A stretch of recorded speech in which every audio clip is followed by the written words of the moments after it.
fist comes directly at Ghislain, he doesn't even flinch, let alone move. And before the punch can connect, he just tilts his body slightly and lets the punch slide harmlessly past him. The whole scene is nothing short of shocking. Kane swings again in full fury, but Ghislain ducks down and delivers a sharp, open-handed punch straight into the big guy's belly. The force of the punch is so intense that it nearly causes Kane to cough up blood. Our boy attempts to retaliate with another swing, but Kane stops him mid-motion. Even though Kane does not take any damage, he still pretends as if he in pain. The hooded figure rushes over, asking Kane if he's all right, but it's clear that the massive man is far from fine. His pride, the only thing larger than his body, is now shattered. Ghislain nonchalantly tells him to stop whining, because that punch did not do any damage. But Kane keeps on pretending as if he is suffering. The onlookers in the pub are left speechless, unable to process what they just witnessed. Ghislain, the so-called weak heir, just took down Kane Loges with barely any effort, and the entire room is unsure of what to think. My guy can obviously tell that this bastard is pretending, and he can clearly tell what Kane is trying to achieve by doing this. The big bastard then quickly turns to his hooded knight, asking if he liked the acting. Of course, the hooded bastard gives him props for the stellar performance. Kane has set the stage perfectly to make it look like the fault lies with Ghislain in everyone's eyes. So this should be more than enough to justify a duel. Kane is more than ready to seize this opportunity, because helping the big shots to eradicate Ghislain means he'll have backing from those in authority, and he must want the support of those above him. Not only that, it'll also help him cut off the Perdium household. So he plays along, pulls out the glove, and with some verbal foreplay, he sets the scene to demand a duel. But before this bastard can throw the glove in our boy's face, my guy acts first and throws the glove at this jackass's face, challenging him to the duel. Since Kane insulted the heir of Perdium in front of everyone and assaulted his knight, my guy demands to have a duel. Silence falls over this big jackass's face, but that straight face quickly shifts into a smirk, because he thinks Ghislain has dug his own grave by demanding the duel. So, it goes without saying that he accepts the duel. On the other hand, the sassy smile stays plastered on our boy's face as he calls out to his knight, Ricardo, and tells him to bring all the merchants protesting in front of the castle. He wants them to know that Ghislain, the young master of the Perdium house, is about to make them some fat cash. You see, the festival was suddenly cancelled, and the atmosphere, which had heated up to its peak, suddenly cooled down. This left behind a bunch of tourists who couldn't leave out of regret. They're probably in a state of incomplete combustion, not able to spend their money or time. In such a situation, if an event were to take place to soothe them, everyone would be over the moon. And so, as my guy stands in the ring against that bastard, the crowd is going absolutely bonkers with cheers. People are gathering from far-off places, and the merchants in the market are finally able to make some cash out of the tourists. That fat merchant who was at the front of the line during the protest has set up his table for people to bet on their respective players. Many of them simply put their money on Master Kane, which is understandable because they think it's the safest bet. The big bastard is also ready with his giant sword to start the duel, but he's kind of annoyed that Ghislain has turned a serious duel into a marketplace like this. He makes one thing clear before starting. His sword won't stop even if our boy surrenders. Ghislain isn't terrified or surprised to hear this, since he can tell the bastard's motive is to kill. Anyhow, since it seems like they have enough people gathered, Ghislain decides to officially start the duel. That's when the hooded bastard butts in and states that the proper bet can't proceed at this rate. Everyone is confused about what this hooded guy means, so the fat merchant explains that nobody has bet their money on young Master Ghislain. The crowd starts to murmur among themselves, believing the result is already pretty obvious, and that Ghislain doesn't stand a chance. Kane finds it amusing to think that even the marketplace doesn't want to be associated with Ghislain in any way. Since the bet isn't balanced, they decide to change the criteria of the bet to make it somewhat fair. But that's when Commander Scoven brings out a bag full of cash and bets it on young Master Ghislain. Not only that, Lady Elena also fetches a bag full of money to bet on her brother. Everyone wasn't surprised when Commander Scoven showed up, but seeing Elena herself, even our boy is a bit bewildered, as are the people in the crowd.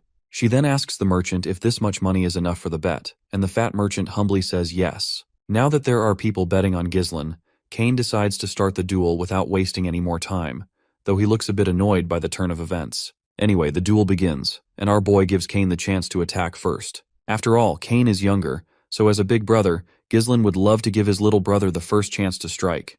This cheap copy of Hulk is bewildered to hear this, but my guy just swings his sword as he unsheathes it, and confidently challenges Kane to come at him. Silence falls over the big bastard's face, and it looks like he's taken the bait. He gets into stance and leaps forward like a giant bull and comes crashing down with his massive sword.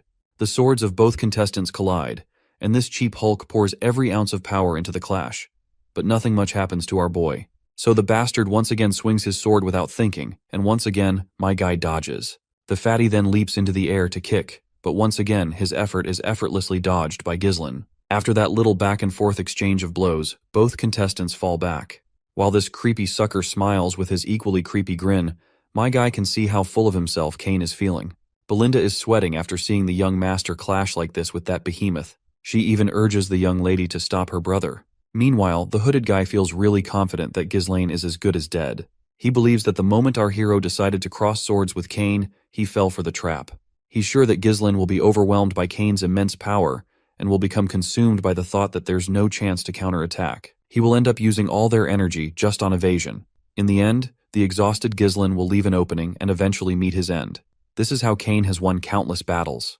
His strength is unmatched, but my guy is just as much a match for this bastard with his agility, dodging each and every attack effortlessly. Even Kane is forced to admit that Ghislain is quite the slippery guy, and it seems his skills have indeed grown since before. So the bastard cranks up his strength even more. He literally grabs his sword by the sharp side with his bare hands and tries to hit Ghislain with it full force. Although our boy manages to evade the direct hit by using his own sword, he gets stuck in the sword's crossguard. Kane with all his might swings our boy into the sky. Everyone is left with their jaws hanging when they see the young master in the air, and the only guy who's excited is the hooded bastard, who's sure that Ghislain is done for. But it looks like this hooded guy is about to get his expectations subverted. While Ghislain is mid-air, he quickly channels mana into his legs. After gaining his balance, he lands perfectly on the ground. At first my guy was just going easy on the bastard, but since this shithead has crossed the line, he's ready to teach him a lesson. He dashes at this bastard with godly speed and zips past him. The hooded guy is completely dumbfounded to see that this guy safely landed back by condensing mana into his legs. Ghislain, on the other hand, calls this cheap Hulk an ignorant swordsman. He believes that this sucker must have thought he was the strongest, just because the opponent would get scared if he showed a little bit of his strength. But my guy is ready to open this bastard's eyes by making him realize that brute force is not everything. The fatty feels mocked, so being the brute he is, he charges at our boy once again, asking how he's going to do that. That's when my guy takes a firm grip on the ground, and after kicking over the hilt of the sword, he quickly leaps into the air and lands multiple strikes on this gorilla. But the gorilla retaliates with his own sword. Ghislain quickly sidesteps and then steps right over the sword itself. Once the bastard is momentarily rendered weaponless, Ghislain takes his chance and swings his sword, and lands a hit. After that deadly dance of the blade, my guy dramatically stops, and the bastard starts to leak from every place he was hit by Ghislain's sword. All the spectators are left in awe, and people suddenly erupt in disbelief when they finally realize that our boy has indeed improved a lot. They start to panic if he's actually going to win the battle. Meanwhile, Elena is feeling proud as she confidently reminds Belinda that she was scared for no reason. Commander Scoven is equally proud to see our boy's stellar performance. But the only person sweating his balls is this shithead in the hoodie. He can clearly see that the wounds are shallow, even though our boy could have easily made them deeper if he had wanted. This makes him believe that Ghislain didn't deliver a deep wound on purpose. The fatty, on the other hand, is feeling mocked to see such godlike swordsmanship from our hero. Ghislain then turns his attention to the defeated bastard and throws his sword away because he intends to fight without a sword. You see, he believes that the skill gap is too wide to warrant further weapon use, so he'll fight barehanded from now on. This much humiliation is enough to boil the fatty's blood. Ghislain is ready to take this opportunity to teach Kane a hard lesson, and he plans to drill those lessons with his bare knuckles. Ghislain believes that this small-brained, big-bodied idiot is no match for him in swordsmanship, so he decides to take a handicap and fight barehanded, a style in which the fatty excels. This time, my guy wants to bet 2,000 more gold, which is twice the amount he had initially demanded from Kane. The crowd is unsettled to hear the mention of 2,000 gold and a barehanded fight, even though it was supposed to be a duel. Let's not forget about this hoodie bastard. He can barely control the sweat dripping from his face. To think that our boy dares to challenge Kane to a barehanded fight. He literally never thought he'd see this day.